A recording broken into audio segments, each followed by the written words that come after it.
गौला खनन के वाहनों की फिटनेस निजी हाथों में फिर किए जाने का विरोध थमने का नाम नहीं लिया जा रहा है।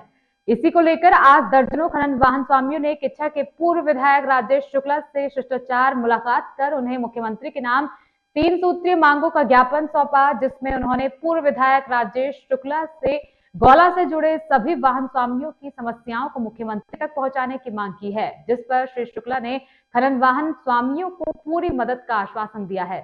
बताते चले कि गौला मजदूर उत्थान समिति के अध्यक्ष रमेश जोशी के नेतृत्व में दर्जनों वाहन स्वामी ने किच्छा स्थित चीनी मिल गेस्ट हाउस पहुंचे, जहां उन्होंने किच्छा के पूर्व विधायक राजेश शुक्ला से शिष्टाचार मुलाकात कर उन्हें 3 सूत्रीय ज्ञापन दिया। इस दौरान पूर्व विधायक राजेश शुक्ला ने वाहन स्वामियों की बातों को ध्यान से सुना। समिति के अध्यक्ष रमेश जोशी ने कहा कि गौला, नधौर, दबका से लगभग 12,000 से अधिक वाहन स्वामी जुड़े हुए हैं, जो नदियों से खनन निकासी का कार्य करते हैं।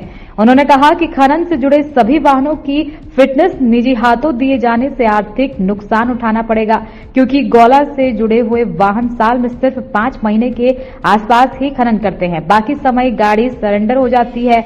एक साथ रिलीज करने पर फिटनेस होना संभव नहीं होता। वैसे भी गौला में पुरानी गाड़ियां ही खनन करती हैं। उन्होंने मांग की है कि फिटनेस की प्राइवेट हाथों में न दिया जाए। इधर समिति के महामंत्री जीवन कबडबाल ने पूर्व विधायक राजेश शुक्ला से मांग करते हुए कहा कि खनन वाहनों में जीपीएस लगाने की अनिवार्यता समाप्त करने तथा वाहनों की फिटनेस पूर्व की भांति हो तथा साथ ही फिटनेस शुल्क में बढ़ोतरी नहीं किए जाने की मांग की। साथ ही उन्होंने सभी वाहन स्वामियों की समस्या को मुख्यमंत्री तक पहुंचाने की मांग की है। बहुत अच्छी वार्ता हमारी हुई है। सबसे पहले तो हमारे पूर्व विधायक शुक्ला जी का धन्यवाद और आभार, क्योंकि उन्होंने हमारी बात को बहुत अच्छी तरीके से सुना और उन्हें आश्वासन दिया है कि हम शाम तक सीएम साहब से बात करके इस मामले को जो है हम निपटाने की कोशिश करेंगे। और उनने हमारी बातों को बहुत अच्छी तरीके से समझ और सुन भी लिया है और हमें विश्वास है कि कुछ न कुछ हमारा जो परेशानियां हैं वो हल होंगी। और फिटनेस जो है प्राइवेट में जाने से हमारी गाड़ियां जो है 15 साल ऊपर हैं और गाड़ियां जो है जिस हिसाब से वहां पर मशीनों में जा रही हैं तो उस हिसाब से हमारी गाड़ियां उतनी फिट नहीं है मशीन के हिसाब से। तो हम चाहते हैं इतनी गैदरिंग वहाँ पर न हो, तो हमारी जो गाड़ियों की फिटनेस है वो हमारे जहाँ पर पहले होती थी वहीं पर हो। एक्चुअली में क्या है ना, फिटनेस जो प्राइवेट में दे दिया तो वहाँ पर जो है वो पूरे गाड़ी मालिकों को पूरा शोषण करते हैं। वो छोटी छोटी भी जो कमियाँ होती है उनमें भरपूर पैसा लेते हैं। इसलिए हम नहीं चाहते कि वो पैसा परिवहन विभाग ले।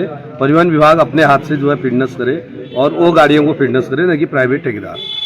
रणनीति यह है, अभी तो आशा लगा रखी है, सरकार के पक्ष के लोग हैं उनसे आशाएं हैं। शुक्ला जी से भी बात हुई है, कल माननीय विधायक जी मोहन बिस्ती जी से भी बात हुई, तो सिलसिला जारी है। अगर शासन अगर सुन लेगा अच्छी बात है, नहीं तो फिर रोड में उतरना पड़ेगा।